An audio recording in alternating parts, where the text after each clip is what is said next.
उपवासाला तेच तेच पदार्थ खाऊन जर कंटाळा आला असेल तर अशा पद्धतीने महाशिवरात्रीनिमित्त तुम्ही ही रेसिपी नक्कीच ट्राय करू शकता. खूप कमी साहित्यामध्ये आणि पटकन होते ही रेसिपी आणि सर्वांना आवडते देखील. तर चला तर मग रेसिपीला सुरुवात करूया. त्यासाठी इथं अर्धा पाव साबुदाणा घेतलेला आहे. तो रात्रभर भिजवून घेतलेला आहे. किमान 4 तास तरी भिजवायचा आहे साबुदाणा. आता इथं पुरणवाटाच्या चाळणीतून अर्धवट असं मी साबुदाणा थोडासा वाटून घेतलेला आहे. खूप पण अशी बारीक पेस्ट करायची नाही, थोडीशी जाडसर ठेवायची आहे. हे पहा अशी. आता त्यामध्ये 4 बटाटे छान असे मऊ उकडून घेतलेले आहेत. ते सुद्धा आपण असेच बारीक करून घ्यायचे आहे.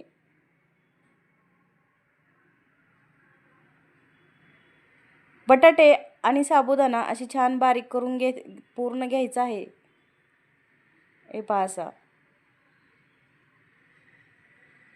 पटकन होतो, याला जास्त वेळ लागत नाही. 2 मिनिटातच बटाटा देखील आपला बारीक होऊन जातो.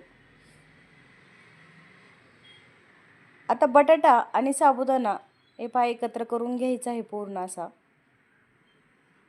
आता त्यामध्ये 5 ते 6 हिरव्या मिरच्या बारीक करून घेतलेल्या आहेत, ते देखील टाकायचं आहे.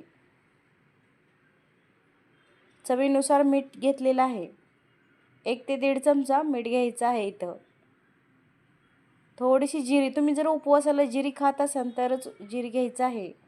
अर्धा लिंबाचा रस घेतलेला आहे आणि 1 वाटी शेंगदाण्याचं जाडसर असं कूट घ्यायचं आहे. याने देखील आपल्या छान अशी रेसिपीला टेस्ट येते.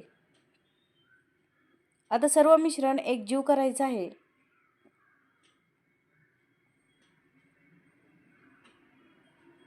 असं जाडसर ठेवल्यामुळं आपले हे सँडविच चिकट नाही होत. पाहू शकता, जाडसर जरा ठेवायचं आहे. खूप पण बारीक केल्यानंतर आपले सँडविच जरा चिकट होऊ शकतं. त्यामुळं थोडंसं जाडसर ह्यात साबुदाणा ठेवलेला आहे मी. आता सर्व मिश्रण एकत्रित करून इथं आपण आता सँडविच तयार करायला घेणार आहोत. त्यासाठी सँडविच मेकरला थोडंसं तेल लावून घ्यायचं आहे आणि छोटासा गोळा घेऊन पसरवून घ्यायचा आहे पूर्ण असा.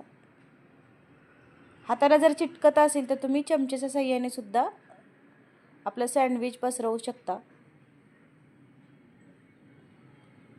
आता एकदम बारीक गॅसवर एका साईडला 3 मिनटं आणि दुसऱ्या साईडला 3 मिनटं असं छान असं शेकून घ्यायचं आहे. शेकायला देखील जास्त वेळ लागत नाही, पटकन होते ही रेसिपी. तुमचा जर साबुदाणा भिजलेला तयार असेल तर तुम्ही केव्हाही बनवून खाऊ शकता. आहे की नाही एकदम मस्त रेसिपी. पाहू शकता, एकदम आपली छान असा हा उपवासाचा सँडविच तयार झालेला आहे. लहानांपासून मोठ्यांना देखील खूपच आवडीने खातात. दुसरा सुद्धा सँडविच मी असाच बनवून घेत आहे. पाहू शकता किती मस्त झालेला आहे.